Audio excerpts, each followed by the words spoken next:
Hello, everyone. Welcome back. Thank you for visiting my webpage, she'sunlimited.com, and thank you for tuning in.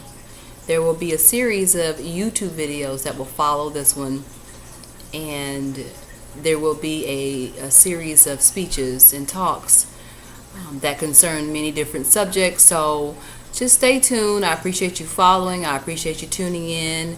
And I appreciate you watching.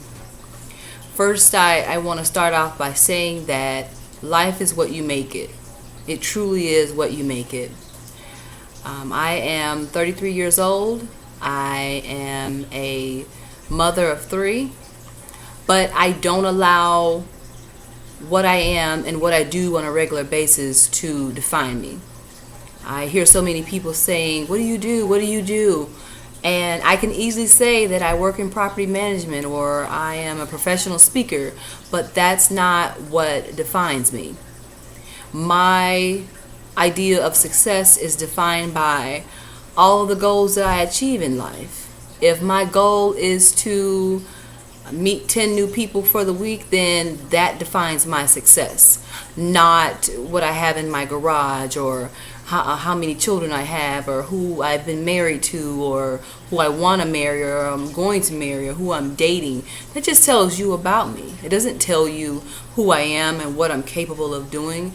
More importantly, it doesn't tell you anything about my potential.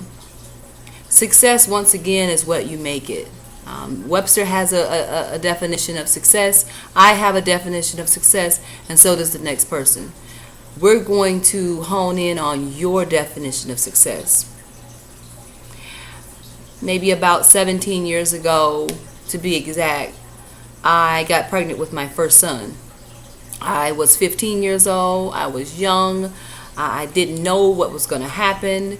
And more importantly, I didn't think that I was going to be a fit mother or the best parent for my child. I can remember praying and asking God to show me how to raise this child and to give me the tools that I needed to raise him to be the best man that he could be and be the best child, of course, that he could be. I can remember asking for God to equip me with the resources and put the right people in my life to raise this child because I had no clue. I'm 15 years old. I am a daughter to 2 military parents who didn't play, and pregnancy at 15, that was a no-no.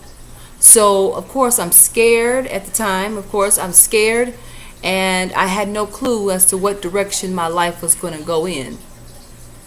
The one thing that I can tell you, or the 2 things rather that I can tell you that I took away from that time of my life was I learned about faithfulness, and I learned to be consistent and of course persistent in my faithfulness. I learned the value of discipline. I learned that in order for myself included, anyone, to achieve one's success, one must remain faithful and consistent.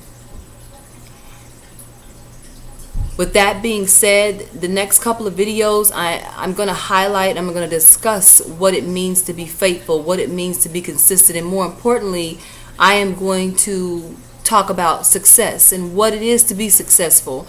Is your success defined by what's in your garage or what type of car you drive or what type of handbag you tote or how much money is in your checking account? Or is your success defined by those things that make you happy? Being able to pay your bills on time, being able to come home and be at peace, being in healthy relationships. I have this saying that I say all the time, and I use it especially when I'm at work with some of my residents. If you look at everything like a relationship, you'll have a better understanding of why things happen the way they do, and especially people. Why do people act the way that they do? If the relationship is not working, then you have to cut your ties. You have to sever your ties. So if you are in a field of work and you're not happy, look at it as a relationship. The relationship isn't working. If you've tried and you just get no sense of happiness when you go to the job, not that the job or that, not that the career, whatever you want to call it, is giving you that. If you don't pull that, if you can't be happy or be yourself and maximize your potential when you go to work, then cut your ties. It's the same thing with a relationship. If you're in a relationship with a man or a woman and you can't maximize your potential with that person, cut your ties. I know it's easier said than done, but in order for you to be the best person that you can be, maximize your potential, exercise your faithfulness, and remain consistent, you have to want it. You have to want to be in that relationship. So I say all that to say that during that time, I took that away from that experience with my teen pregnancy and my baby and the relationship with my mom and the relationship with my dad and what everyone had to say about my pregnancy. I took all of that away from them. I also got a better understanding of what I define as success. And I decided that success for me all revolved around comfortability. Meaning that if I am able to take care of my child, if I'm able to pay my bills, if I am able to, live a little, go get some ice cream here and there, and I'm not worried about how this is going to get paid, or I'm not worried about what this person is going to say, or I'm not worried about, what tomorrow brings, I'm successful. That was my definition of success. I didn't want a whole lot of things to define me, because those things can fade away. So I decided that if I want to be successful, I'm going to have to remain faithful. And in order for me to remain faithful, I have to be consistent in my discipline. You see how all of this is tying back in? If you decide that you want to open an accounting firm today, and that's what you want to do, you love numbers, you love people, you love problem solving, and then tomorrow you decide that you want to open up the next wig boutique, you're not being faithful in your relationship. You're not being faithful in your goals. You have to be faithful. You're cheating on yourself. Don't cheat on yourself. Stick it out. Remain faithful. If that's what you want, remain faithful. Figure out what you want in life and remain faithful.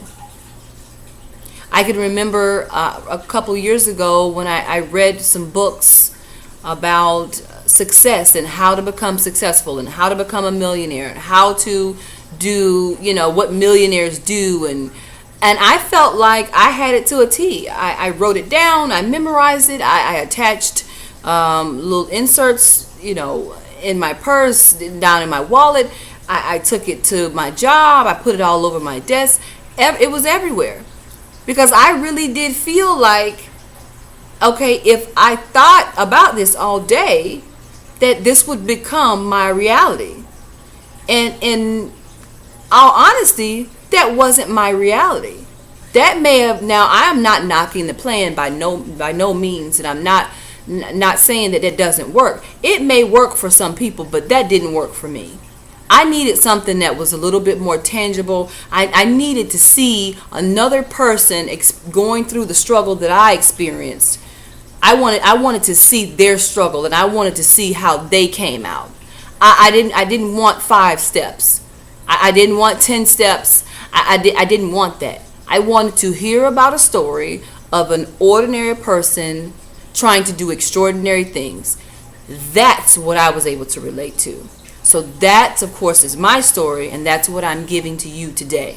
I'm going to highlight my failures. I'm going to highlight my flaws. I'm going to talk about them. I'm going to give you a real life success story. I'm not a housewife. I'm not an NFL wife, excuse me. I am not this well-known supermodel. I am successful. However, nonetheless, because it's what I define as success. I hope you return, you watch the rest of the videos. I'll go into detail about success and what it means to you and how you can tap into your unlimited potential and give you more information and insight on She's Unlimited. She's Unlimited. It means so much more than the name and the title. I hope to see you back here soon. Thanks.